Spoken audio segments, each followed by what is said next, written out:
అండి డ్యూటీలో మా ఆయనకైతే ఎవరో తమిళ వాళ్ళంట ఈ స్వీట్ ఇచ్చారంట, గోధుమ పిండితో స్వీట్ అంట. ఏం స్వీట్ అని అడిగితే గోధుమ పిండి చక్కెరతో చేశారంటే చిన్న చిన్న బోండాల్లాగా ఉన్నాయి, భలే టేస్ట్గా ఉన్నాయి, నచ్చాయి నాకు, ఒకసారి నువ్వు ట్రై చేయి అంటే నేను యూట్యూబ్లో కొట్టి మరీ స్వీట్ బోండా తమిళ అని కొట్టి మరీ చూసి చేశాను. చూసే వరకు అది ప్రాసెస్ అంతా ఏం లేదు, గోధుమ పిండి బోండా అనమాట. దీనికోసమే మా ఆయన ఎంతగానో చెప్పారా, చిన్నప్పుడు స్కూల్స్ దగ్గర అందరూ తిన్నోళ్ళమే కదా, మా ఆయన తినలేదంటే నాకు విచిత్రం అనిపించింది అనమాట. మరి మీలో ఇంకా ఎంతమంది తిన్నోళ్ళు ఉన్నారో నాకు కామెంట్ చేయండి.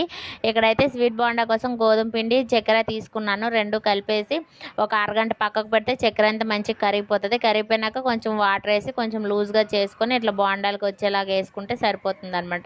ఇది మీడియం ఫ్లేమ్లో పెట్టేసి మనం డీప్ ఫ్రై చేసుకుంటే మనకి స్వీట్ బోండా అయితే రెడీ అయిపోతుంది అనమాట. ఇది గోధుమ పిండి అట్టుకి ఇది టేస్ట్ కొంచెం దగ్గర ఒకేలాగా ఉంటుంది అనమాట. మరి మీరు ఎంతమంది స్వీట్ బోండాలు తిన్నారో లేదో నాకు కామెంట్ చేయండి. నేనైతే ₹1 చిన్నప్పుడు కొనుక్కునేదాన్ని. నా వీడియో నచ్చితే లైక్ చేయండి. Bye bye.